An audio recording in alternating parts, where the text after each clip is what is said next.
Bonjour à tous et bienvenue dans le fil d'actualité des éditions Francis Lefebvre. L'administration fiscale a déjà précisé les règles de mise en œuvre du nouveau dispositif de suramortissement exceptionnel en faveur de l'investissement productif contenu dans le projet de loi Macron. Il prend la forme d'une déduction de l'assiette de l'impôt de 40% de la valeur d'achat de certains biens d'équipement. Faisons le point sur cette mesure exceptionnelle.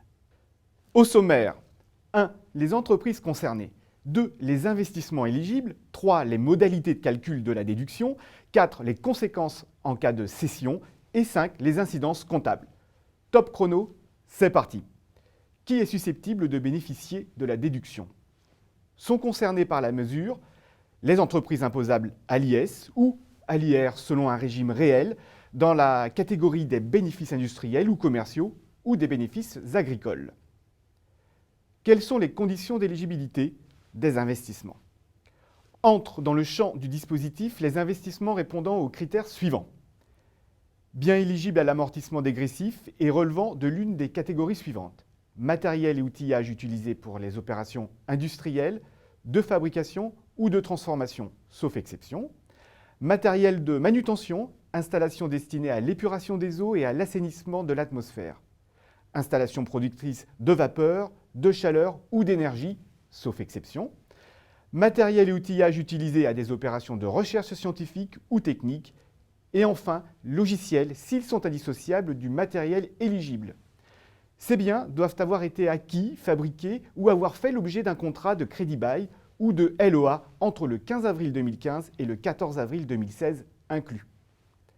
Comment se calcule la déduction? La déduction est égale à 40% de la valeur d'origine du bien, hors frais financiers, et elle s'ajoute à l'amortissement proprement dit. De plus, il n'est pas nécessaire que l'amortissement dégressif soit effectivement pratiqué par l'entreprise, il suffit que le bien y soit éligible.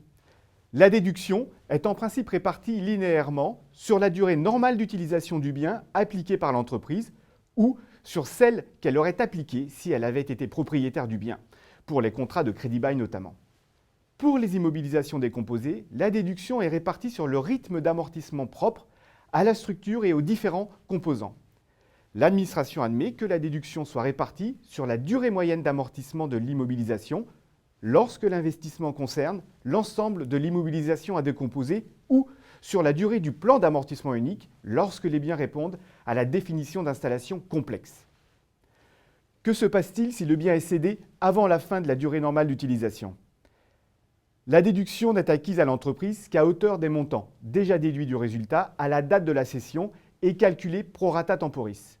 La cession n'aura aucune incidence sur le calcul de la plus-value. Cette déduction exceptionnelle, se distinguant techniquement de l'amortissement, elle n'entre donc pas dans le calcul de la valeur nette comptable.